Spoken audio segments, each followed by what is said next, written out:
Hello అండి, నమస్తే. నేను శ్రీలక్ష్మి. ఇవాళ మన వీడియోలో ఒక సూపర్ ఐడియా అండి. ఇంట్లో కొబ్బరికాయలు కొట్టినప్పుడు వచ్చే కొబ్బరి పీచుని మనం జనరల్గా పడేస్తూ ఉంటాము.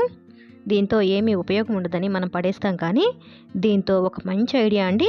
ప్రతి ఒక్కరికి ఉపయోగపడుతుందండి. ఇది చాలా చిన్న వీడియో అనమాట. చివరి వరకు పూర్తిగా చూడండి. కొబ్బరి పీచుని ముందుగా ఈ విధంగా విడదీసుకోవాలండి. విడదీసుకున్న తర్వాత కొద్ది కొద్దిగా తీసుకుని ఇలా దువ్వెంతో దువ్వుతూ ఉంటే దానికి ఉండే పొట్టంతా కూడా రాలిపోతుంది. నాకు ఏ ఐడియా వచ్చినా సరే ముందుగా నేను ట్రై చేస్తానండి. ట్రై చేసి బాగుందనుకున్న తర్వాతే మీకు వీడియోని షేర్ చేస్తాను. తర్వాత మనకి ఒక బైండింగ్ వైర్ కావాలండి.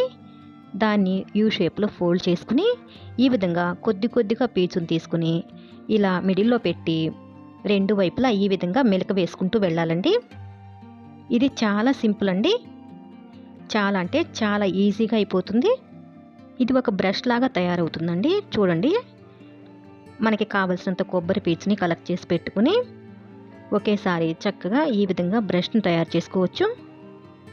ఇలా అంతా తయారైన తర్వాత ఎక్స్ట్రా ఉండే ఈ పీచులన్నీ రెండు వైపులా కట్ చేసి ఒక్కసారి ఈ వైర్ని మెలికి తిప్పితే మనకిప్పుడు నీట్గా అందమైన క్లీనింగ్ బ్రష్ తయారైంది. దీనికి ఒక పుల్లని ఈ విధంగా పెట్టి టేపు వేసేస్తే బయట మనం ఇంకా ప్లాస్టిక్ బ్రష్లు కొనాల్సిన పని ఉండదన్నమాట.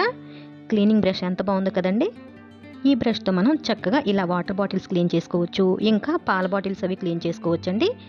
రూపాయి ఖర్చు లేని ఈ ఐడియా మీ అందరికీ కూడా నచ్చింది అనుకుంటున్నాను. నచ్చినట్లయితే ప్లీజ్ అండి తప్పకుండా వీడియోని లైక్ చేసి మీ అభిప్రాయాన్ని కామెంట్ సెక్షన్లో తెలియజేయండి. ఇంకా ఛానల్ కూడా సబ్స్క్రైబ్ చేసుకోండి. Thanks for watching.